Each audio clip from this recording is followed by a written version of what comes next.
Afternoon guys. Yan. Galing tayo sa bahay. Service na tayo ng ating grade 1 and 2. Galabas ng alas 2. Grabe, sobrang init na naman.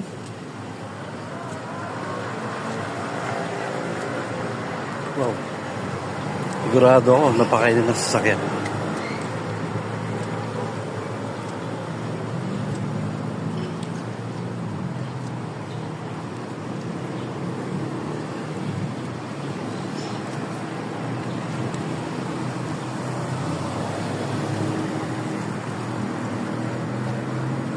Takbo natin ngayon, grade 1 and 2. Ang susunod, grade 3. Hiwalay ng labas. Saka last natin tatakbo, yung 4-5. Grabe init.